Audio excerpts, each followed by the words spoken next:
শুভেচ্ছা জানাচ্ছি আজারবাইজান থেকে। আমরা আছি আজারবাইজানের বাকুতে।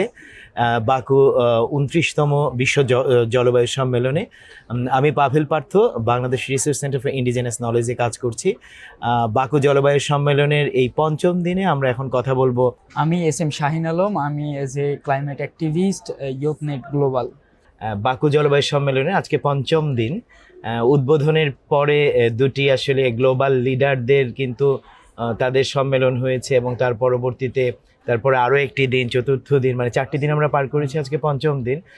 তো আমরা কিন্তু এই সম্মেলনে বেশ কিছু প্রতিবাদ দেখতে পাচ্ছি, যেগুলা যুবদের মধ্যে আদিবাসীরা করছেন, বিভিন্ন মানুষেরা আসলে প্রতিবাদ জানাচ্ছেন, বিশেষত জলবায়ু ন্যায় বিচারের দাবিতে, কিংবা আমরা প্যারিস জলবায়ু সম্মেলনে যেভাবে তাপমাত্রা 1.5 ডিগ্রি রাখার অঙ্গীকার করেছিলাম, কিংবা ফেজ আউট ফসিল ফুয়েল এই রকমের বিরুদ্ধে।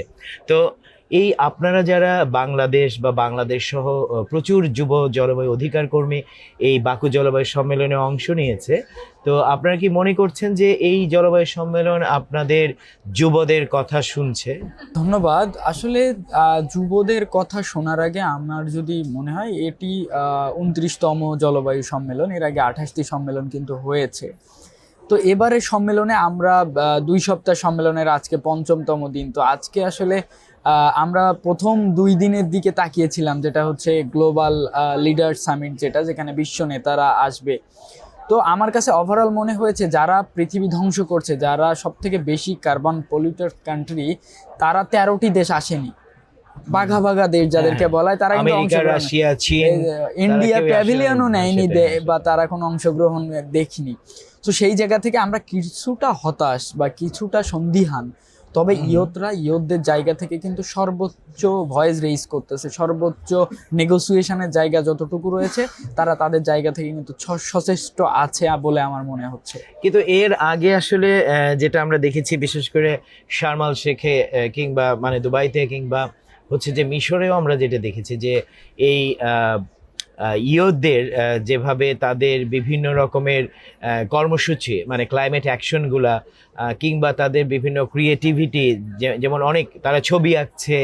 আমরা যেটা হচ্ছে দুবাই সম্মেলনে দেখেছি যে প্যালেস্টাইনের পক্ষে একটা বিশাল কাফিয়া বানানো হচ্ছে, এখানেও মানুষ স্লোগান দিচ্ছে, কথা বলছে। কিন্তু এরকম তো বাকু জলবায়ু সম্মেলনে ইয়তরা করতে পারছে না। মানে কেন আসলে পারছে না? মানে আপনারা কি চেয়েছিলেন বা আপনাদেরকে বাধা দেওয়া হচ্ছে, এরকম কোনো কিছু?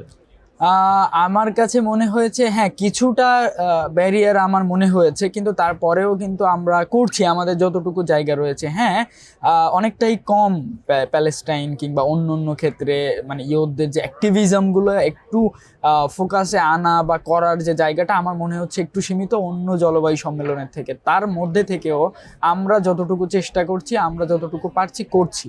আপনি তো যেহেতু খুবই পরিচিত এবং বাংলাদেশের খুবই গুরুত্বপূর্ণ একটা অঞ্চল থেকে আপনি এসেছেন, মানে পৃথিবীর সবচেয়ে বড় যে ম্যানগ্রোভ বনভূমি, মানে আমাদের সুন্দরবন, যেটা গ্লোবালি আসলে একটা বড় ধরনের কার্বন সিঙ্ক, মানে আমি বায়োডাইভার্সিটি হটস্পট এরিয়া বাদেও আসলে খুব গুরুত্বপূর্ণ অঞ্চল, এবং বিশ্ব ঐতিহ্য বা ইত্যকার নানাবিধ বিষয় আছে। এবং একই সাথে আপনার ওই এলাকাটি বিশেষত আপনি একদমই হচ্ছে যে আমাদের এই সুন্দরবনের যে আমাদের সাতক্ষীরার শ্যামনগরের মানে একটা গুরুত্বপূর্ণ অঞ্চল থেকে, আপনি পদ্মপুকুর থেকে এসেছেন। পাতাখালী গ্রামে আপনাদের বাড়ি এলাকাতে আমি গিয়েছি। তো ওই অঞ্চলের মানুষের যে মানে প্রতিনিয়ত, মানে আমরা যেটা দেখেছি যে 2007-এর পর থেকে, সিডরের পর থেকে 2009-এর আইলা, বা তার পরবর্তীতে ফণী, আমফান, এই যে বুলবুল, ইয়াস, জাওয়াদ, কিংবা এই যে মিধিলি, বা এই যে প্রতিনিয়ত সর্বশেষ দানা, মানে এই যে প্রতিনিয়ত আসলে ইন্টেন্সিটি অফ দ্য সাইক্লোন, মানে এটা বেড়ে যাওয়া,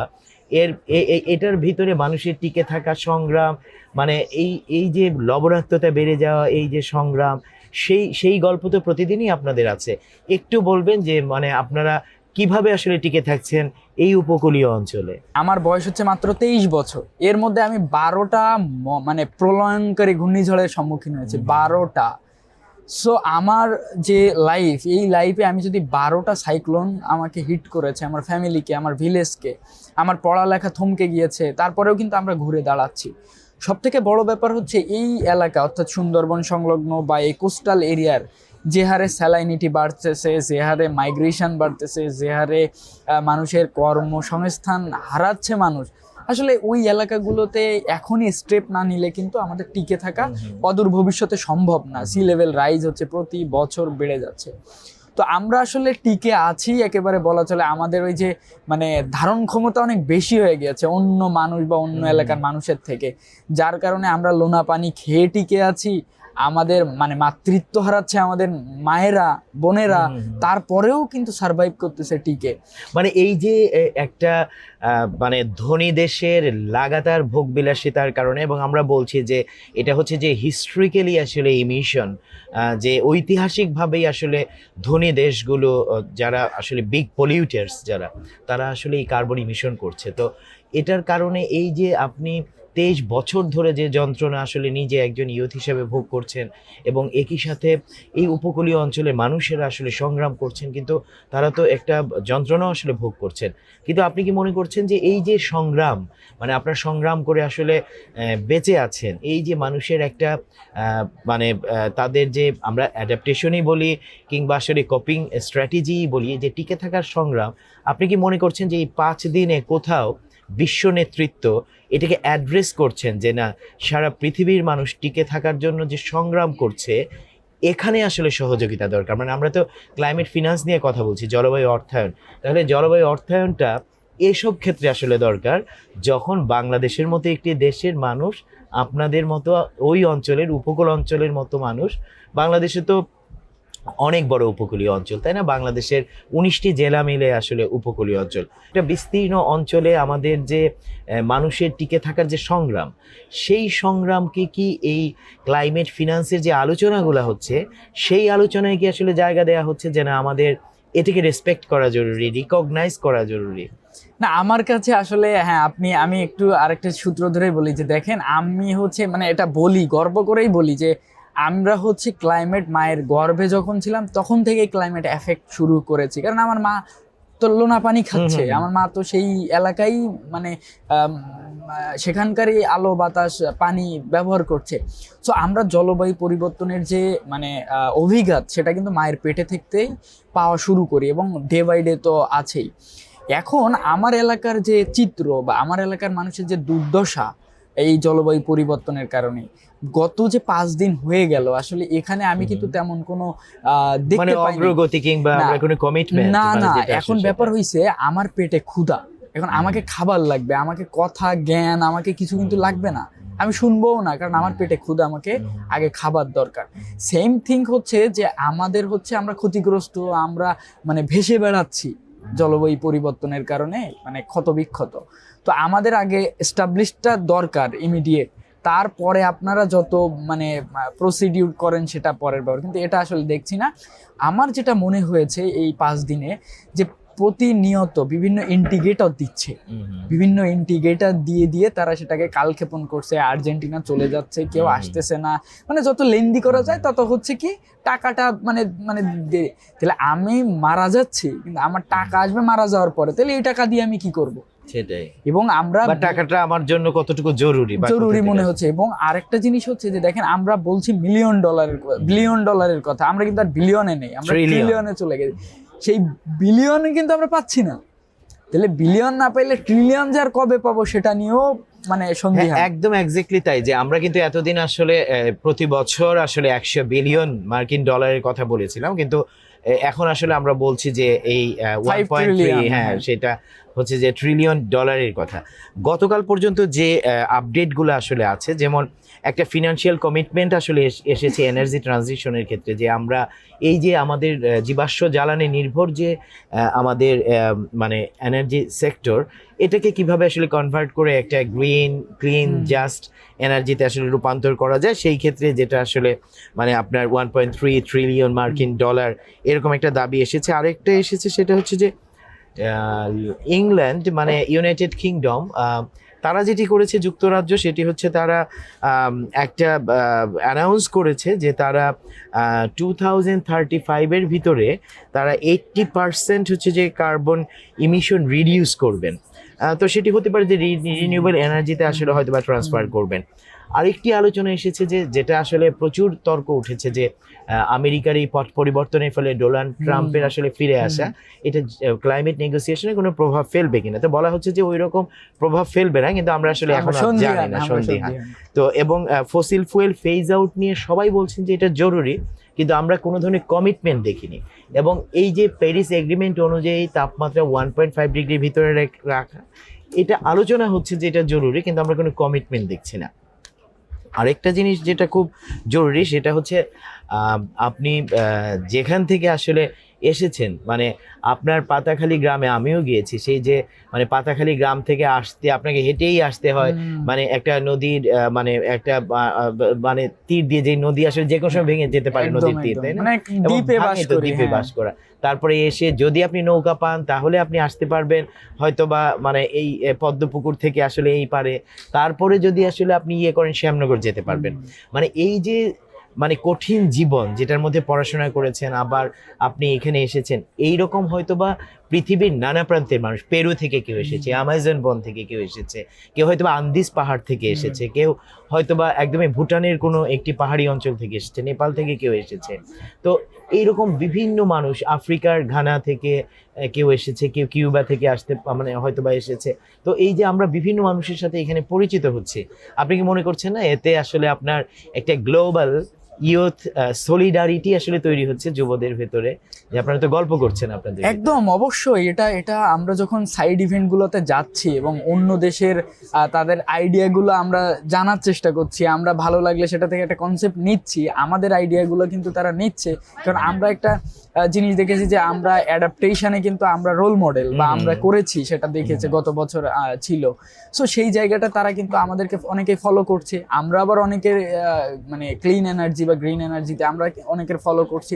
সো একটা মানে লার্নিং হচ্ছে, বা give and take and give, এরকম একটা ব্যাপার কিন্তু আমরা হচ্ছে গ্লোবালি আসলে হচ্ছে। তো এই যে আপনার মানে আপনার মতো যারা আসলে জলবায়ু পরিবর্তনের জন্য আসলে দায়ী না হয়েও জলবায়ু দুর্গত দেশ, এবং সেই দেশের প্রতিনিধি হিসেবে যে যুবরা এখানে এসেছে, এই বাকু কপে এসেছে, আপনাদের যখন আসলে বন্ধুত্ব হচ্ছে, আপনাদের গল্পগুলো একই রকম না? এটা কি আপনাদের বন্ধুত্বের ক্ষেত্রে একটা নতুন ডাইমেনশন তৈরি করছে না, যে আমরা আসলে ক্ষতিগ্রস্ত মানুষ কিন্তু আমরা আসলে লড়াই করছি, আমরা আসলে এবং আমরা আসলে প্রতিবাদ জানাচ্ছি, একত্রিত হয়েছে। হ্যাঁ, দারুণ। আপনি যেমনটি বলছিলেন যে আসলেই যে আমাদের মানে আমরা বন্ধুত্ব হওয়ার যে একটা মানে ওয়ে, বা একটা কোন পারপাসে আসলে বন্ধুত্বটা হবে, সো তারাও ক্ষতিগ্রস্ত, আমিও ক্ষতিগ্রস্ত। সো আমাদেরকে একত্রিত হতে হবে, এবং এই একত্রিত হয়ে আমাদেরকে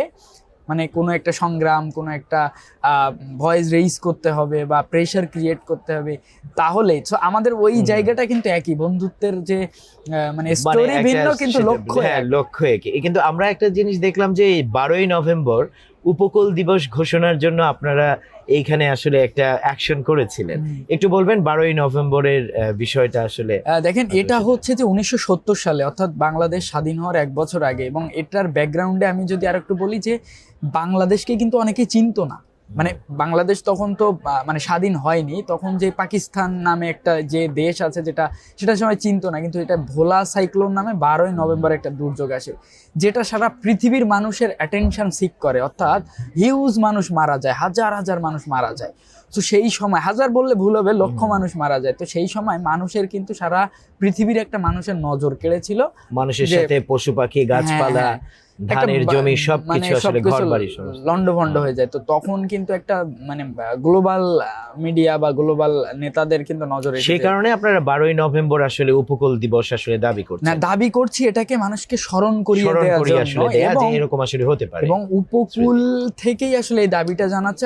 আজারবাইজানের বাকু থেকেও আমরা জানাচ্ছি, বিগত কয়েক বছর ধরেও কিন্তু আমরা এই দাবি জানাচ্ছি, শুধুমাত্র বাংলাদেশ নয়, সারা পৃথিবীর যে উপকূলের। এবং আরেকটা ব্যাপার হচ্ছে যে আমরা যারা উপকূল থেকে উঠে এসেছি, আমরা গভর্নমেন্টের কাছে স্পেসিফিক একটা দাবি জানাতে চাই বাকুতে বসে।